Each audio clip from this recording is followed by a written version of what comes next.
Hello guys, welcome to my YouTube channel.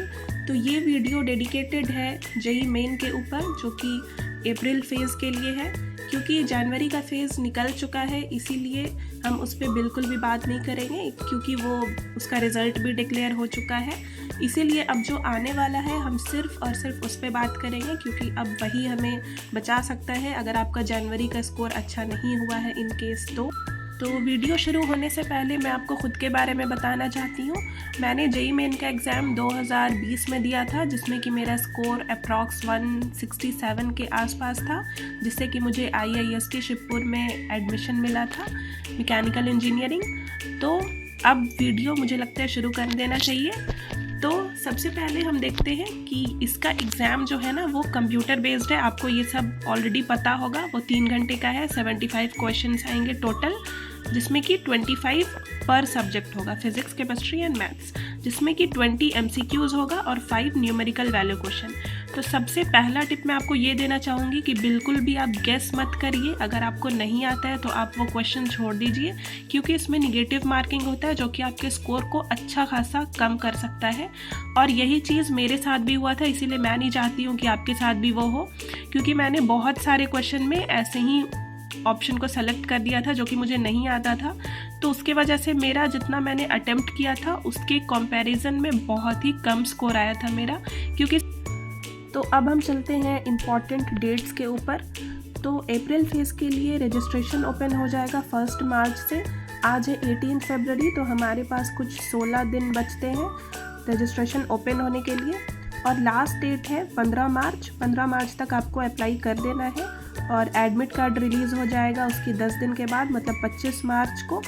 और exam date tentatively है 6 to 12 अप्रैल के बीच में, और रिज़ल्ट 20 अप्रैल तक रिलीज़ हो जाएगा। ये सब डेट आप एक बार NTA वेबसाइट पर फिर से चेक कर लीजिएगा, क्योंकि डेट हमेशा चेंज होते रहते हैं। तो अब तक का उम्मीद यही है कि यही डेट होना चाहिए। तो अब आगे चलते हैं सिलेबस के ऊपर। तो हम देख सकते हैं कि ये सब मैंने इम्पॉर्टेंट टॉपिक्स को लिस्ट किया है, जो कि मतलब इन सारे चैप्टर से क्वेश्चन आना ही आना है, वो भी बहुत ज़्यादा आना है क्वेश्चन। फिज़िक्स में जैसे कि इंपॉर्टेंट चैप्टर है मैकेनिक्स, थर्मोडाइनमिक्स, ऑप्टिक्स में ray and wave optics, electricity and magnetics. इन सब चैप्टर्स को आपको अच्छे से रिवाइज़ कर लेना है, स्पेशली NCERT, क्योंकि जेई मेन जो है ना वो ज़्यादातर क्वेश्चन NCERT के पैटर्न पे ही पूछता है। जेई एडवांस में आप एक्सपेक्ट कर सकते हैं कि वो हाई लेवल के क्वेश्चन रहेंगे, लेकिन जेई मेन के लिए आपका जो बेस बुक होना चाहिए वो NCERT ही होना चाहिए।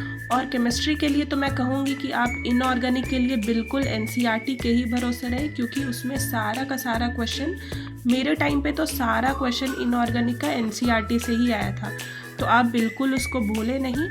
और फिज़िकल और ऑर्गेनिक केमिस्ट्री के लिए आप बाकी बुक्स का भी हेल्प ले सकते हैं, उनसे भी आप प्रैक्टिस कर सकते हैं। और मैथ्स के लिए इम्पॉर्टेंट चैप्टर है algebra, calculus, coordinate geometry, trigonometry.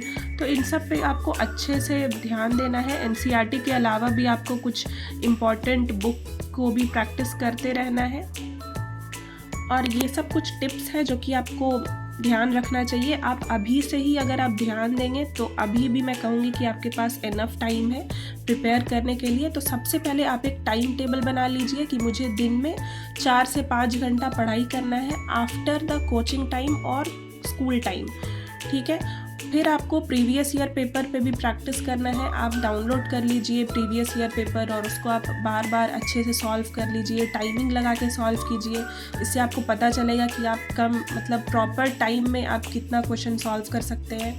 उसके बाद आप मॉक टेस्ट दे सकते हैं। आप NTA के वेबसाइट पे जाके भी मॉक टेस्ट दे सकते हैं बहुत सारे, या फिर नॉर्मल आप गूगल पे भी अगर सर्च करेंगे मॉक टेस्ट तो आपको बहुत सारा मॉक टेस्ट मिल जाएगा। उसको आप टाइमर लगा के प्रैक्टिस कर सकते हैं।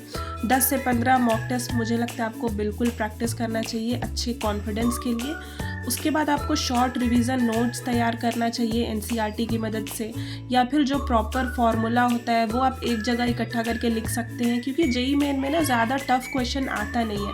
अगर आप अच्छे से फार्मूला जानते हैं, फार्मूला को अप्लाई करना जानते हैं, तो आप इजीली अच्छा स्कोर कर सकते हैं। फिर आपको टाइम मैनेजमेंट तो करना ही करना है, क्योंकि इससे मतलब आपको कॉन्फिडेंस आएगा, आप मतलब पैनिक नहीं होंगे एग्ज़ाम वाले दिन पे। तो इसीलिए टाइम मैनेजमेंट का भी ध्यान रखना बिल्कुल ज़रूरी है। आप भूलें नहीं कि आप एग्ज़ाम वाले दिन आपको प्रॉपर एक एडमिट कार्ड प्लस एक वैलिड आइडेंटिटी कार्ड ले जाना ना भूलें।